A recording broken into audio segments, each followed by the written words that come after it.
दिल भर तुझी अदालत में पयो हले मुझो केस।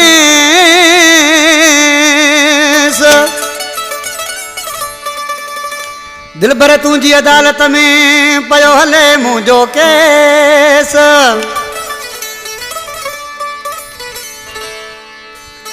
वो कदें कंदे तू पेश अमजद ही कपरी चवे। तुझी कोर्ट में जानी मुझो केस पयल आए। तुझी कोर्ट में जानी मुझो केस पयल आए। अञा ताईं न थियो दिल भरा, अञा ताईं न थियो दिल भरा, अञा ताईं न थियो दिल भरा। थियो दाद फरियाद आए। तुझी कोर्ट में जानी मुझो केस पयल आए।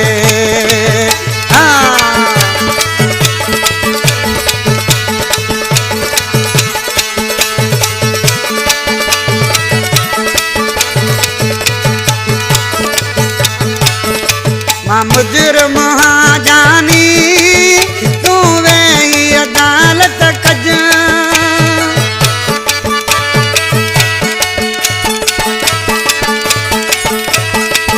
मां मुजरिम हाँ जानी तू वेही अदालत कज।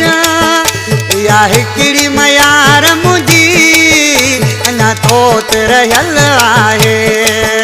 तुझी कोर्ट में मुझो जानी केस पयल आए।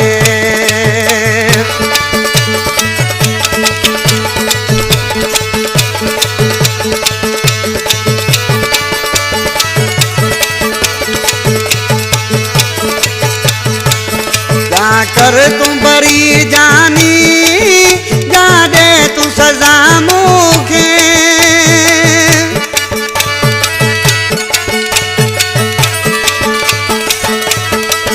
जा कर तू बरी जानी जा दे तू सजा मुखे।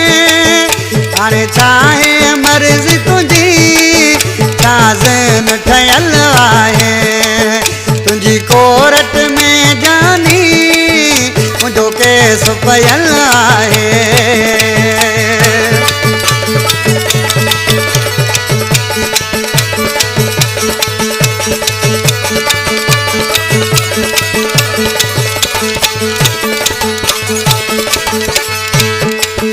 अमजद कपरी वो असांजो दोस्त आहे।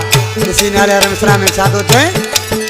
अमजद कपरी जो चवण कंडो जान मोहम्मद में मञा।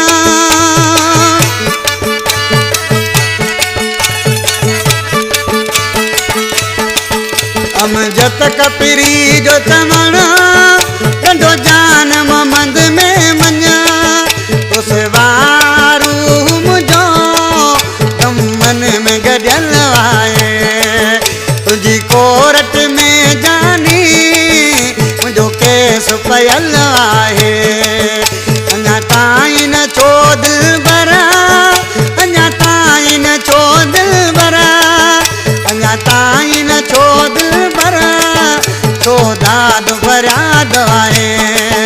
तुझी कोर्ट में जानी मुझो केस पयल